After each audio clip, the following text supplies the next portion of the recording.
você está na Transversal FM 105,9. Hoje é segunda-feira, 29 de julho de 2019. Está tudo bem com você? Como é que foi o seu fim de semana? Olha, hoje nós vamos falar de um assunto bastante interessante, muito pertinente e que provavelmente você já ouviu alguma coisa, e hoje nós queremos convidar você a ficar conosco, porque hoje nós vamos abordá-lo novamente, se você já ouviu, já leu, de uma forma bem simples, tranquila, tá certo? Hoje nós vamos ver o que a Bíblia diz sobre o discípulo e a bebida alcoólica. É isso mesmo, o discípulo e a bebida alcoólica. O que a Bíblia diz? Está conosco o nosso irmão Tiago. Tiago está servindo ao Senhor aqui em Salmo de Pirapora.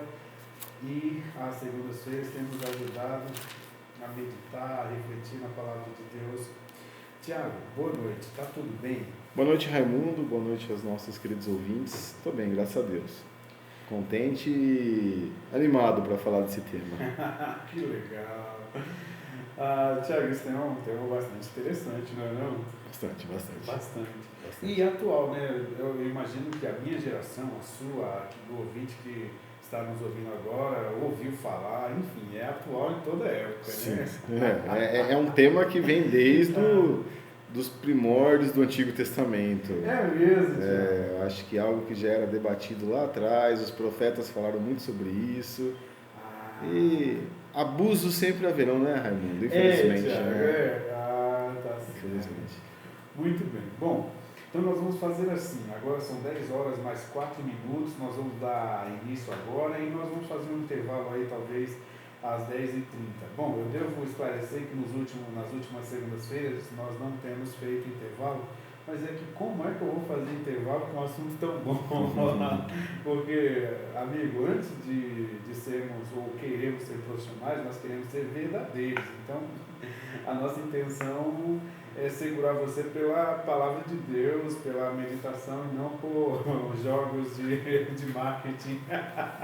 Tá bom? Então, não deu para fazer. O assunto estava muito bom, rendeu bem. Eu espero que você tenha crescido, porque nós crescemos, graças a Deus. Então, dentro das nossas condições, nós faremos sim um intervalo, tá bom?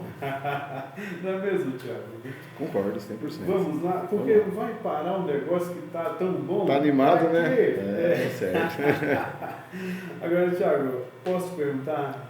Vai lá. Não sei o que você vai perguntar, mas vai lá. Você já vai me colocar na fogueira, né? Eu tô achando. O discípulo pode ingerir bebida alcoólica? Rapaz, essa pergunta é difícil de ser respondida. É mesmo? E por mais que esse seja o tema nosso de hoje, não sei nem se a gente vai conseguir responder. Mas a gente vai ler bastante textos e vamos tentar deixar que a Bíblia nos diga o que nós devemos pensar a respeito deste tema. E não ter uma opinião formada com base em gostos e preferência e tentar forçar com que a Bíblia tenha a mesma preferência que a minha. Isso é um erro muito perigoso. Na verdade, seitas são criadas dessa maneira. Então, o discípulo ele tem que tomar muito cuidado e deixar, ser sempre reverente e ir à Bíblia sempre entendendo que é a Bíblia quem tem as respostas. E a Bíblia não é, na verdade, um lugar para encontrar base para as minhas opiniões formadas. Então, eu acho que é nesse ambiente que a gente vai caminhar aí hoje. Muito bem. Bom, eu já citei aqui, talvez, mas tem um camarada que escreveu que a fé ela pode não nos levar a todas as respostas, né? Mas ela sempre nos conduz à ataraxia, né? Aquele estado de quietude no qual o espírito tem prazer em não questionar. Né? Sim. Estávamos falando, né, Raimundo, sobre isso um pouco antes. Isso, é verdade. Então, assim, alguns assuntos a gente vai ter que aceitar o que está escrito ou o que não está escrito a respeito e está tranquilo, não há problema nisso. Né? Com certeza, aceitar que a gente não vai ter todas as respostas que queríamos, mas que o divino poder de Deus nos deu tudo o que precisamos para a vida e para a piedade. Então, eu acho que aí encontra-se o principal.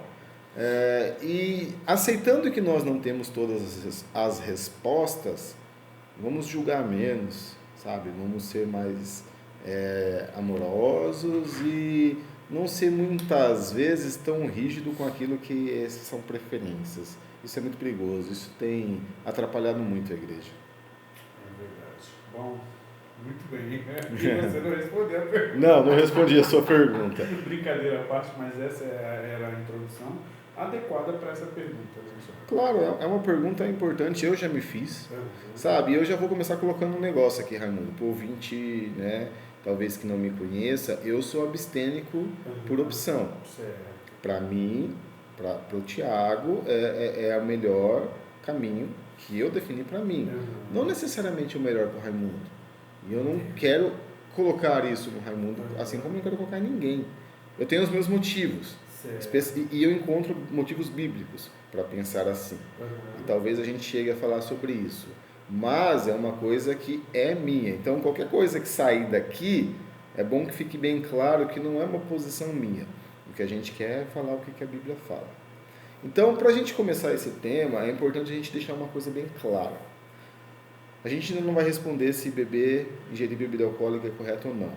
Mas uma coisa vamos deixar clara: embriaguez, que é aquele estado onde a pessoa ingeriu tanta bebida alcoólica que ela perde certas capacidades, certas faculdades, o raciocínio já não é tão legal, o seu autocontrole já não é tão legal. Isso é condenado nas Escrituras por diversas vezes. E a gente tem um texto muito conhecido que encontra-se em Efésios capítulo 5, no versículo 18, que deixa bem claro sobre isso. Diz o seguinte: não se embriaguem com vinho, que leva à libertinagem, mas deixem-se encher pelo Espírito. É interessante Paulo fazer esse contraste, né, Raimundo? Porque quando a gente fala embriagado, é uma pessoa que está cheia daquela substância no seu organismo, em que ela deixou que aquilo tomasse conta dela. Paulo fala: não, meu amigo, desde que o Espírito tome conta de você. Você quer ser dominado por algo? Porque o próprio Paulo vai falar que não vai deixar que nada me domine. Mas você quer ser dominado por algo? Deixa o Espírito te dominar. A palavra de Deus, a vontade dele. E a embriaguez, ela é algo que leva à libertinagem. É interessante ter algumas traduções, não tem essa vírgula, né? Não se deixe embriagar com o vinho que leva à libertinagem, porque não é o vinho que leva à libertinagem, mas a embriaguez.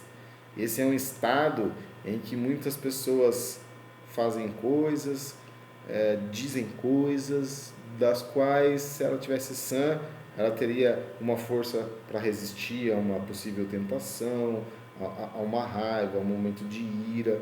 Então, eu acho que está bem claro aqui, é um estado muito perigoso e que deve ser evitado a todo custo para aquele que quer ser discípulo de Cristo. O discípulo de Cristo embriagado não faz sentido. É incoerente.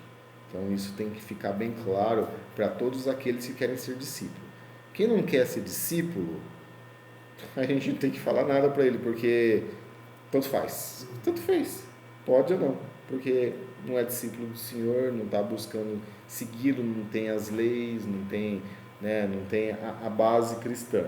Então, aqui está bem claro. E um dos motivos que faz com que a pessoa não se embriague, eu vou pedir para o Raimundo ler para nós, primeira carta de Paulo aos Coríntios, capítulo 6, versículos de 9 e 10. Abram conosco. Primeira carta de Paulo aos Coríntios, capítulo 6, versos de 9 a 10. Gostaria de ler, Raimundo, por favor? Sim, vamos lá então. 9 e 10, né? Vocês não sabem, é isso? Isso mesmo. Vocês não sabem que os perversos não herdarão o reino de Deus? Não se deixem enganar. Nem imorais, nem idólatras, nem adúlteros, nem homossexuais, passivos ou ativos, nem ladrões, nem avarentos, nem alcoólatras, nem caluniadores, nem trapaceiros herdarão o reino de Deus. Olha aqui um dos motivos mais importantes, né, que nos fazem não ser alcoólatra, não estar embriagado, não ter esse costume. O que é o risco de perder o reino dos céus. Porque Paulo está dizendo, olha, o reino do céu não é dessas pessoas.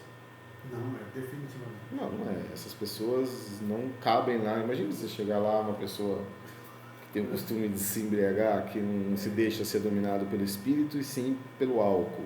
Não faz sentido. Não faz sentido.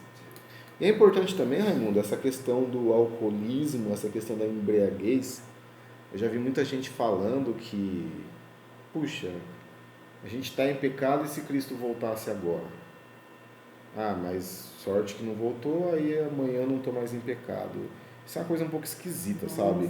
Parece que o que importa é o momento que Cristo voltar. Sim. Não é assim. Não é assim. Isso é uma coisa que a gente pratica com uma certa frequência, onde nós não nos arrependemos, onde nós criamos para nós um motivo de que aquilo não é tão ruim, que Deus não abomina tanto, sabe? Independente se Cristo voltou hoje ou vai voltar daqui uma semana e o meu pecado eu cometi lá atrás, eu permaneço sendo uma pessoa que está listado aqui, né? Alguém que adulterou, mas que não se arrependeu, alguém que não pediu perdão, tanto para seu cônjuge quanto para Deus, que verdadeiramente não buscou uma mudança, essa pessoa ela é um adúltero. Alguém que se alcoolizou, se embriagou e não viu que isso era uma coisa ruim, perigosa, que desagrada a Deus e não se arrependeu disso, não pediu perdão, essa pessoa é um alcoólatra. Então é bom deixar isso claro, pelo menos eu enxergo dessa forma, sabe? Porque parece que o que mais... Porque a Bíblia diz, né, virei como um ladrão. Parece que a única coisa que importa é o momento que ele vai vir. Não, mas não é, né, Raimundo? Não, definitivamente não é assim, né, Tiago? Temos que... existe um exercício, né, na carreira cristã. Aliás, toda a nossa carreira cristã é um exercício, né? Então, pensar em sobriedade, pensar em fidelidade apenas naquele momento é uma infantilidade muito perigosa, né, Thiago? Sim. Muito perigosa. Porque não será assim. Né? Eu diria inocência. Inocência, né? Inocência. Muito perigosa, é verdade. Não será assim. Até porque se for assim, a gente não sabe o dia. Não sabe o dia, meu amigo. Então, momento algum a gente deveria fazer. Mas, tem mais um texto que eu queria ler sobre embriaguez. Também vou chamar o Raimundo para ler. Encontra-se em Provérbios, capítulo 23. E esse é um texto já mais desconhecido, mas bem interessante. Provérbios, capítulo 23, versos de 29 a 35. Esse é bastante legal. Né? 23... Do 29 ao 35. Isso, vamos lá então. Provérbios 23, do 29 ao 35. Isso mesmo. De quem são os ais? De quem as tristezas? E as brigas? De quem são? E os ferimentos desnecessários? De quem são os olhos vermelhos? Dos que se demoram bebendo vinho, dos que andam à procura de bebida misturada.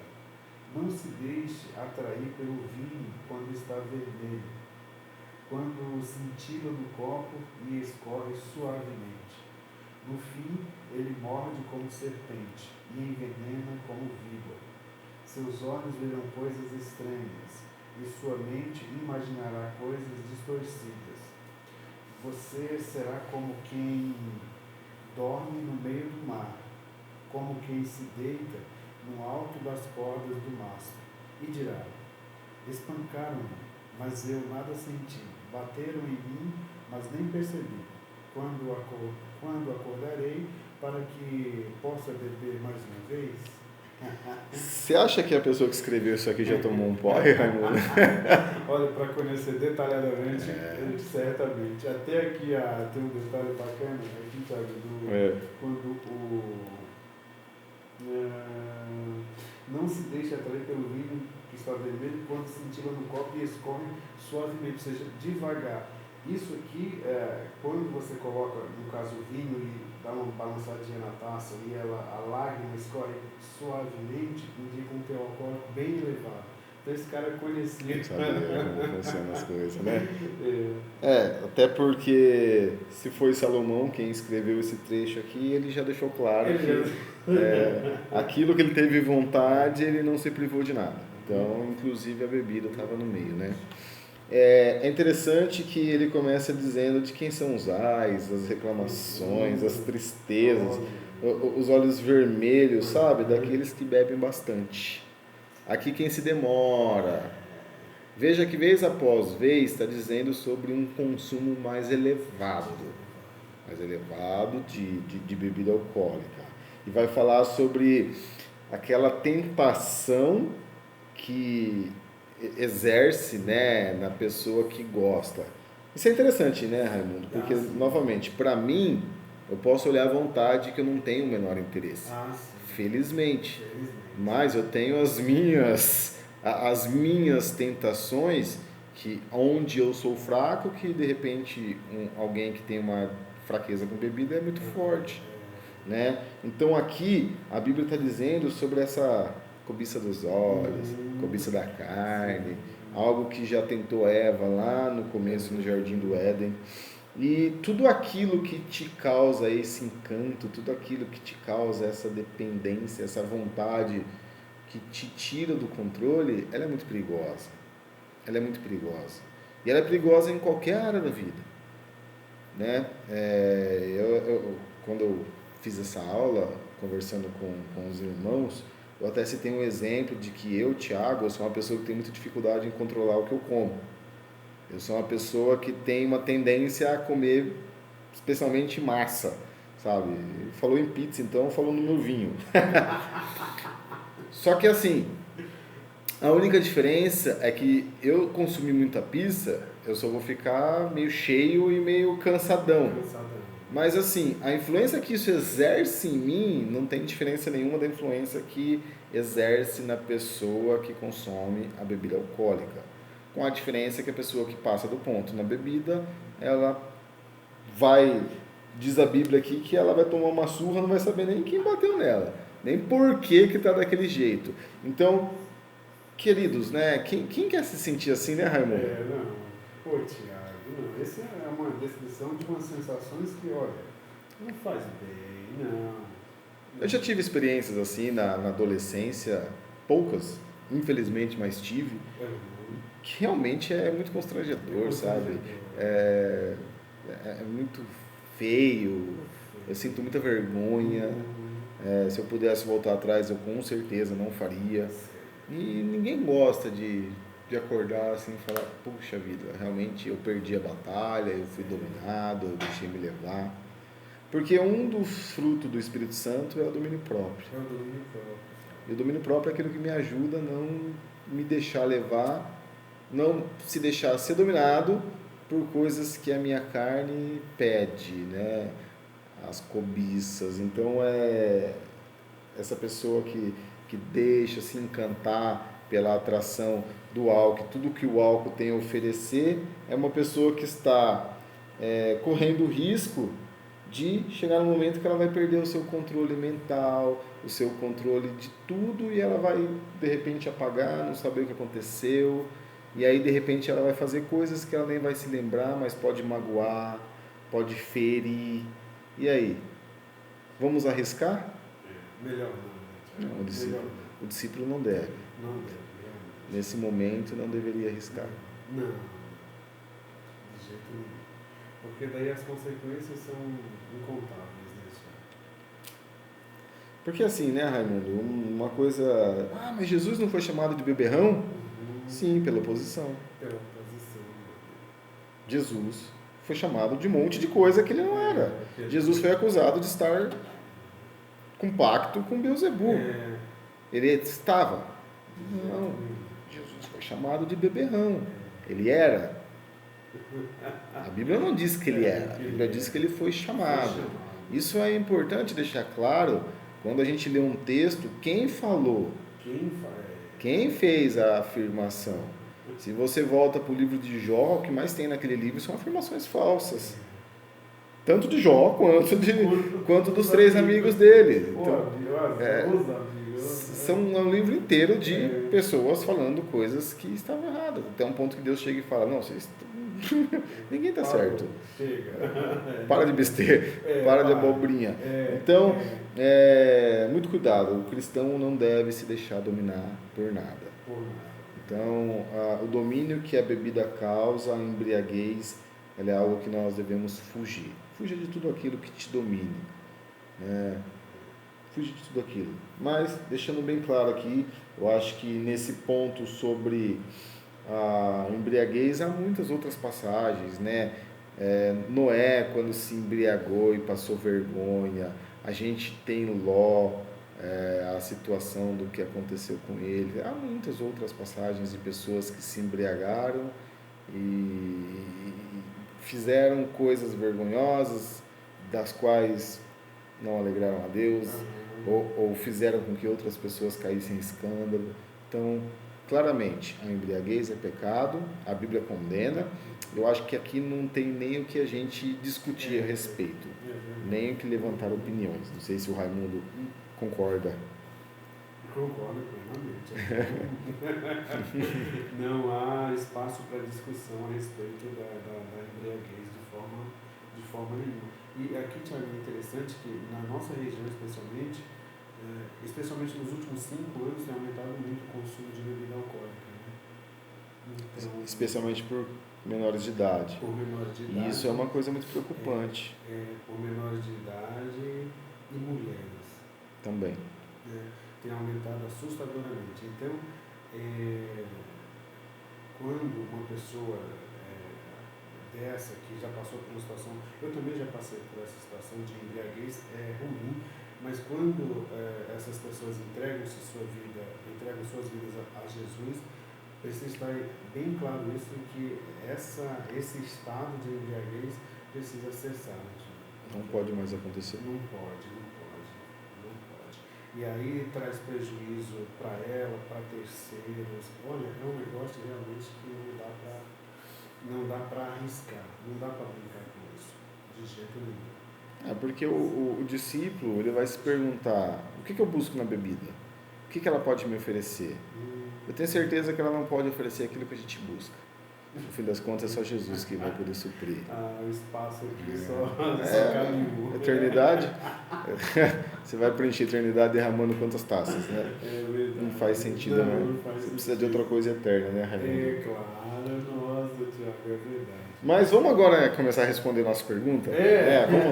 Vamos lá. Vamos lá, porque assim... Vamos lá. Novamente, eu não pretendo respondê-la. Eu vou deixar com que cada um... Porque, felizmente, Deus nos deu uma Bíblia e um cérebro. É que, infelizmente, muitas pessoas colocam o cérebro na gaveta e a Bíblia nem sei aonde. Mas Deus nos deu uma Bíblia e um cérebro, a gente tem que ler, e a gente muitas vezes tem que tirar a conclusão por nossa conta. Chega de botar na conta do pastor, na conta do professor da escola dominical, na conta do irmão que pregou. Porque quando o irmão prega, o irmão pode estar errado, tá? O irmão pode ter entendido errado, tá? E um outro irmão pode ir lá e pode ajudá-lo, tá? Então, a gente tem que tomar a responsabilidade, as rédeas sobre as nossas decisões. Jesus deixou todas as condições para que a gente chegasse a isso. Mas vamos lá. Há muitas coisas que acontecem de ruim, a embriaguez ela é ruim, há muitos momentos ruins envolvendo a bebida, mas há também uma porção de momentos bons envolvendo o vinho. E isso tem que ficar claro. Muitas vezes isso é deixado de lado pelas pessoas que são a favor de que todo mundo seja abstêmio, de que ninguém toque em bebida. Novamente, eu não estou dizendo que está permitido, tá? Não é isso que eu estou dizendo. Fique claro, eu não estou incentivando a beber e não estou incentivando a parar de beber. Eu não vim aqui para fazer isso porque, felizmente, eu não sou juiz de nada. Mas vamos lá, vamos abrir nossas Bíblias em Salmo 104. Voltando um pouco. Salmo 104, Raimundo. Vamos ler 14 e 15. Tá.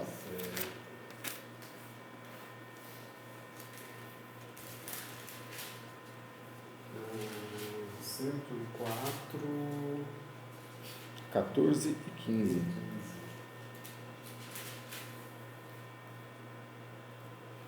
14 e 15. Diz assim: é o Senhor que faz crescer o pasto para o gado e as plantas que o homem cultiva, para da terra tirar o alimento.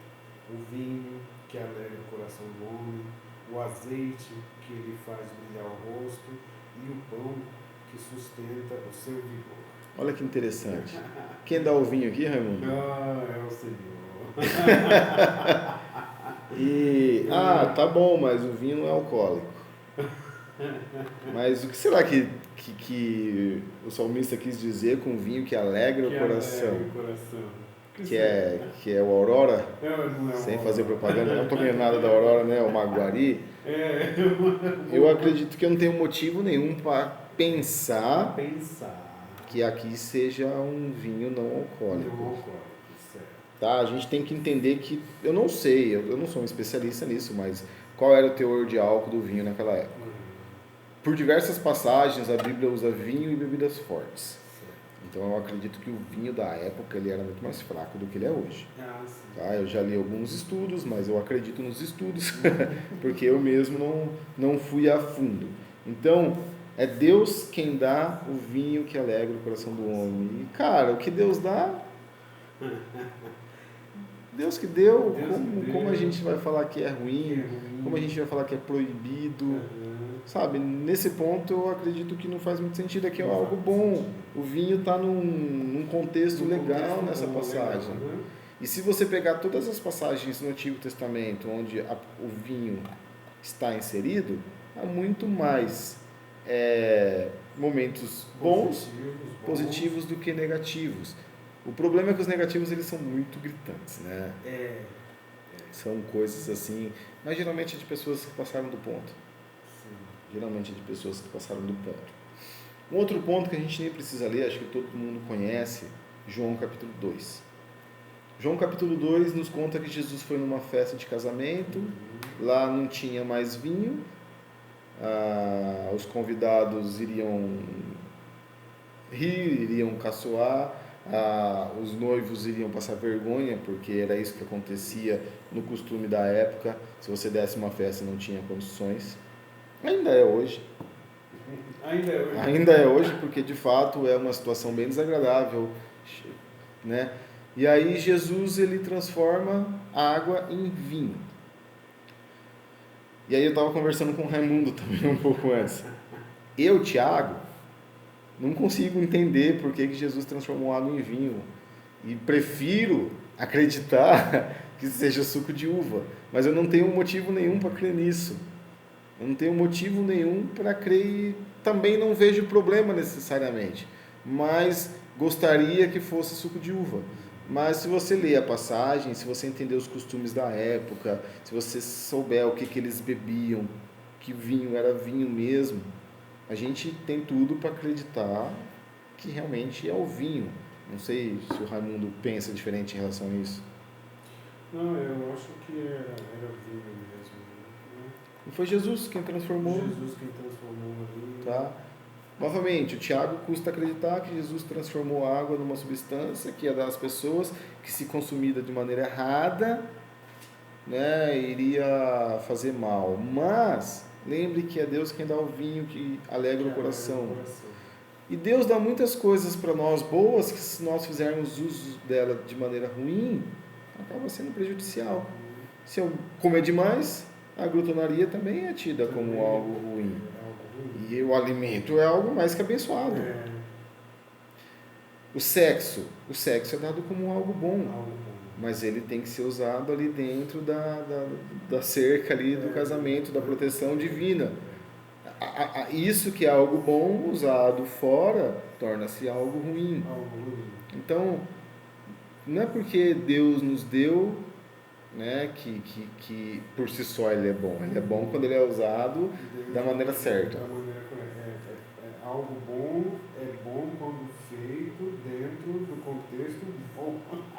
É basicamente isso, né? É algo positivo que só é positivo quando dentro do contexto positivo, para a finalidade para a qual ele foi criado. Né? O que Deus tinha em mente, não sei se eu posso dizer assim, mas qual era a intenção, o propósito de Deus quando criou tal coisa e deu ao homem, entendeu? Fosse dessa maneira. Dessa maneira. Né? Quando Deus fez a mulher e deu ao homem, algo mais que abençoado e lindo, mas se a gente não cuidar bem, se a gente não tiver só um homem ser fiel, então tem que ser da maneira como Deus criou. Então assim, Jesus criou o vinho, transformou água em vinho, eu não tenho, né, porque forçar uma interpretação diferente. Temos que tomar muito cuidado com isso, porque a Bíblia é bem clara, não ultrapasseis o que está escrito. Mesmo quando seja por uma questão assim, sabe, boa, relativamente boa, sabe, se buscando a santidade das pessoas, tal, mas muito cuidado, porque muita gente defendendo muito uma doutrina que por si ela é boa, criam doutrinas que se tornam más, né, Raimundo? E às vezes a mesma coisa com isso. É ruim para o mundo a embriaguez? Mas não é por isso que eu vou forçar que a Bíblia diz que ninguém pode beber. Até aqui eu estou vendo textos em que não parece ser tão ruim. Por exemplo, quando a gente vai lá para a primeira carta de Timóteo, e isso foi, eu nem tinha pensado, tanto foi o sogro do Raimundo que me falou ontem. Primeira carta de Paulo a Timóteo no capítulo 3, quando Paulo vai falar sobre os bispos e diáconos, é orientado ao bispo em que ele não seja dado ao vinho. Mas a orientação para o diácono é um pouco diferente. A partir do verso 12 diz: o diácono deve ser marido de uma só mulher, governar bem seus filhos, sua própria casa, servirão bem, alcançarão uma excelente posição e grande determinação com fé em Cristo em Jesus. E ele vai dizer também que ele não pode ser muito dado ao vinho. Então tem essa questão. Paulo também ele vai orientar Timóteo em 1 Timóteo 5:23, em que ele devesse beber um pouco de vinho, não beba só água, beba também um pouco de vinho, por causa de algum problema que Timóteo tinha no estômago.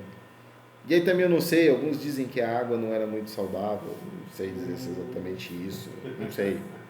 A água não é saudável, bebe vinho. Bebe vinho, então a recomendação... Não faz sentido. Não faz sentido. Para mim não faz sentido. Ou orienta o Timóteo, ou toda a região, né? Enfim. Que eu não acredito, eu também não sou médico, mas eu não acredito que o vinho hidrate da mesma maneira que a água. Que a água. Acredito que seja assim. Então tem todos esses pontos, tudo bem que são com fins medicinais. Mas